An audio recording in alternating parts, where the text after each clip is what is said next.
دیکھیں آپ کے سامنے ایک سے زائد مرتبہ ان موضوعات پہ ہم ڈسکس کر چکے ہیں. سب سے پہلے تو میں یہ جو ایف آئی آروں کا سلسلہ شروع ہوا یا جو پنجاب میں پکڑ دھکڑ شروع ہوئی اور ہمارے اوپر جو ایف آئی آر کاٹی گئی اور سلمان اکرم راجہ اور سردار لطیف کھوسہ اور دیگر کئی وکلاء کے اوپر ایف آئی آریں کاٹی گئی، میں ان کی شدید مذمت کرتا ہوں.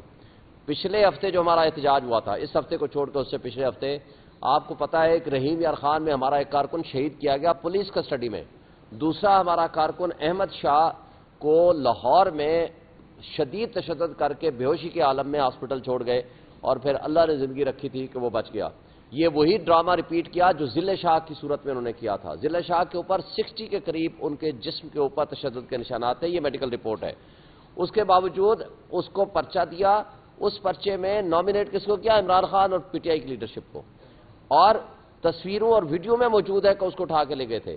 اسی طرح آپ کو یاد ہوگا بعد میں مریم بی بی نے یہ کہا، وہ جو ڈاکو رانی آج کل مسلط ہے ہمارے پنجاب میں، جو کہ خود ہار چکی ہے، ڈاکہ زنی کے ذریعے وہ وجود میں آئی ہے اس کی حکومت، اور اس نے کہا نہیں اس کو دوسرا اینگل دو. وہ آڈیو آپ کے پاس ہے اور اس کو اس نے ریفیوز نہیں کیا. دوسرا اینگل دو ایکسیڈنٹ کا، وہ اینگل دیا گیا، دوسری ایف آئی آر کاٹی گئی ایکسیڈنٹ کا، پھر وہ پرچہ جو ہے وہ ہمارے لوگوں کے اوپر کر دیا گیا. تو یہ سارا ڈرامہ کی ریپیٹیشن ہو رہی ہے آج بھی یہ جو کچھ ہو رہا ہے.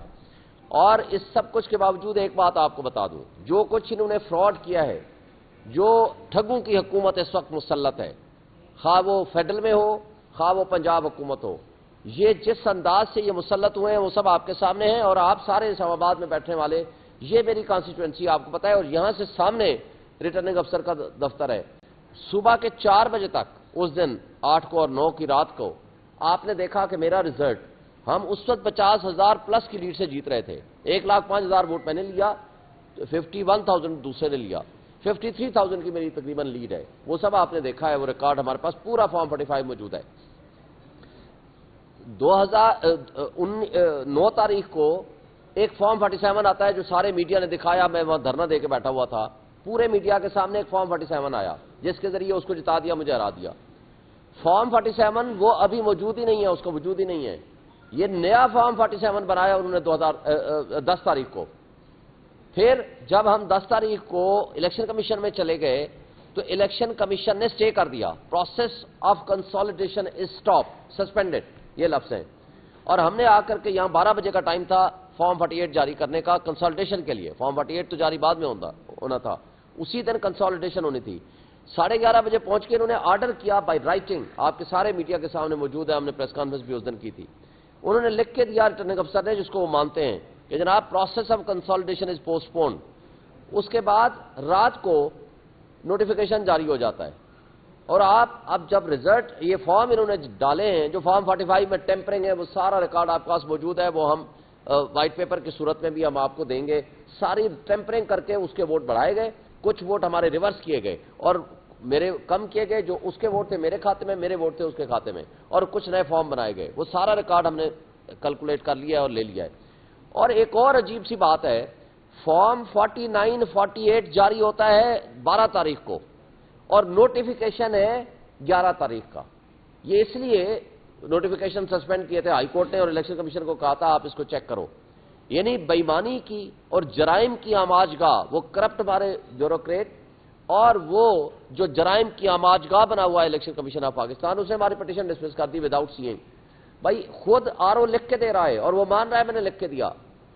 الیکشن کمیشن نے خود سٹے دے رکھا ہے. اور اس کے اوپر سب سے امپورٹنٹ بات ہے کہ فارم 48 49 کے بغیر نوٹیفیکیشن کیسے ہو سکتا ہے. لیکن اس ساری ملی بھگت کے باوجود آج تک ہم باہر بیٹھے ہوئے ہیں، وہ کٹ پتلی اور ناجائز ایم این اے اندر بیٹھے ہوئے ہیں. اور اگر ہم پرامن احتجاج کریں تو ہمارے لوگوں کے اوپر ایف آئی آریں، تشدد اور جو کچھ ہوا ہے اس کی ہم شدید مذمت کرتے ہیں. لیکن ایک بات ہم ان کے سہولت کاروں کو اور اسپیشلی اسٹیبلشمنٹ کو ایک بات کہنا چاہتے ہیں کہ اس ملک میں ہم جیسے اگر قانون کے رکھوالے، قانون کو نافذ کرنے والے اور لا ابائڈنگ سٹیزنز کے اوپر، وکلاء کے اوپر، سینئر وکیلوں کے اوپر بھی اس طرح اگر آپ نے پرچے کرنے ہیں تو افسوس سے کہنا پڑتا ہے اس ملک میں پھر نہ آئین ہے نہ قانون ہے، نہ جنگل کا قانون بھی اس سے پھر بہتر ہوگا. دوسری بات کہ جو کچھ آپ آج کر رہے ہیں نہ اس سے سیاسی استحکام آئے گا اور نہ اس سے معاشی استحکام آئے گا. لوگ آلریڈی بے روزگار ہو چکے ہیں، $18 بلین سالانہ مفت مراد بدماشیاں اوپر کھا رہا ہے۔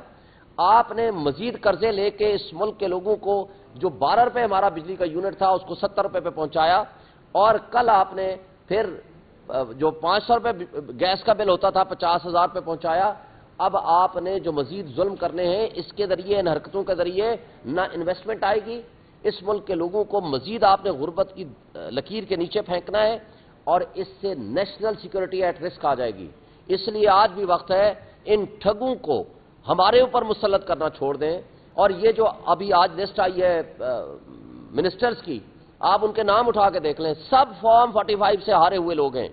ان کو اگر ہمارے اوپر مسلط کرنا ہے تو لوگ ان کو ایکسیپٹ نہیں کریں گے، نہ یہ ریفارمز کرنے کی کیپیسٹی رکھتے ہیں، نہ ان میں صلاحیت ہے، نہ ان کی نیت ہے۔ یہ انہوں نے مال کمانا ہے، اس ملک سے باہر چلے جانا ہے۔ میں انہی الفاظ کے ساتھ آپ کا بہت مشکور ہوں۔